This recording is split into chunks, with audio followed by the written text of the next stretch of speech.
श्री गुरु चरण सरोज रज निज मन मुकुरु सुधारे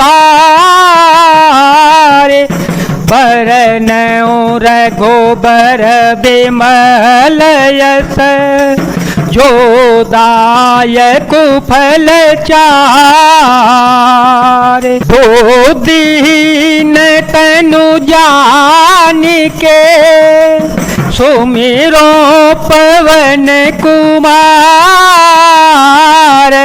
बल बुद्धि विद्या दे हो मोहि हर हो कलेश विकार।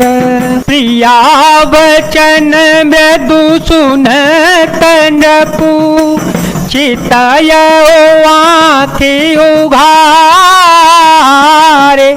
तलपत मीन मलिन जनो सींचत शीतल बारे।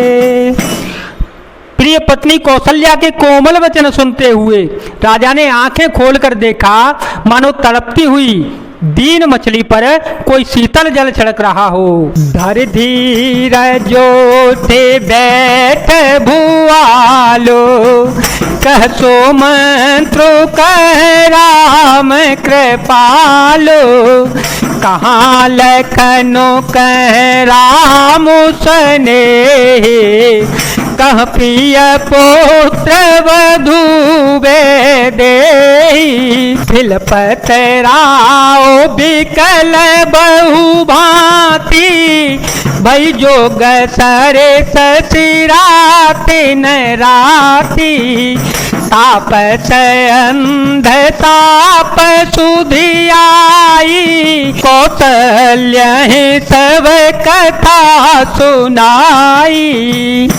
धीरज धरकर राजा उठ बैठे और बोले सुमंत्र कहो कृपालु श्री राम जी कहाँ हैं, लक्ष्मण कहाँ हैं, स्नेही राम कहाँ हैं और मेरी प्यारी बहू जानकी कहाँ हैं। राजा व्याकुल होकर बहुत प्रकार से विलाप कर रहे हैं। वह रात युग के समान बड़ी हो गई।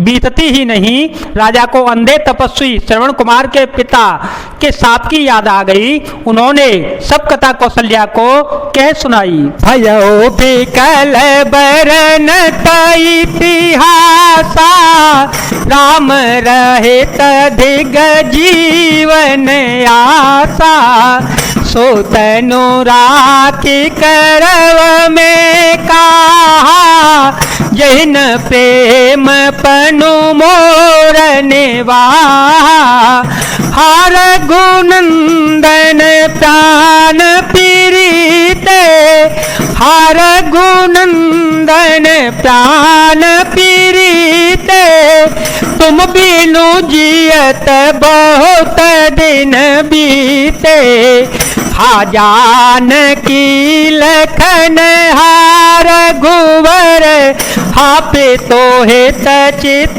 चातक जलधर। उस इतिहास का वर्णन करते करते राजा व्याकुल हो गए और कहने लगे श्री राम के बिना जीने की आशा को धिक्कार है। मैं उस शरीर को रख कर क्या करूंगा जिसने मेरा प्रेम का प्रण नहीं निभाहा।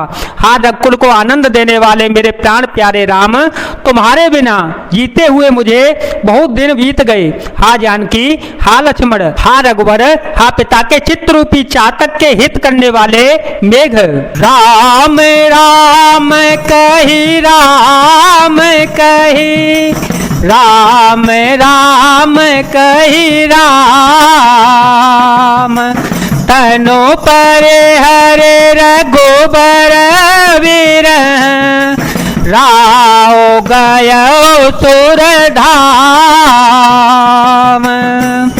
राम राम कहकर फिर राम कहकर फिर राम राम कहकर और फिर राम कहकर राजा श्री राम के विरह में शरीर त्याग कर सुरलोक को सुधार गए। जियन मरण फलु दशरथ पावा जियन मरण फलु दशरथ पावा अंडयने कयमल जसु छावा जियत राम विधुवदनु निहारा, राम बिरह करे मरनु सवारा। शोक बिकल सवरो वही रानी, रूपसीलु बलु तेजो बखानी।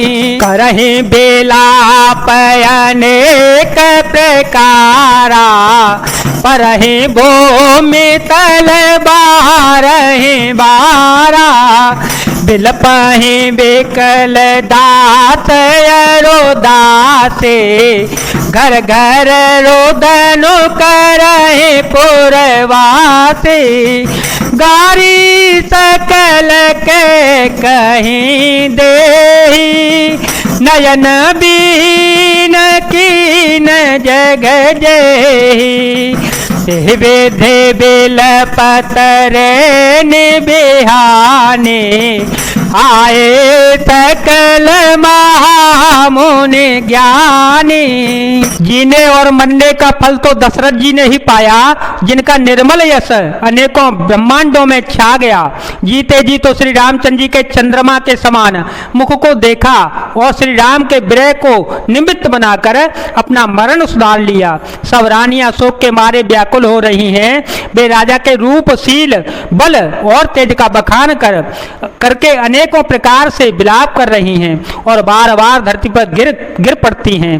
दास दासीगण व्याकुल होकर विलाप कर रहे हैं और नगर निवासी घर घर रो रहे हैं।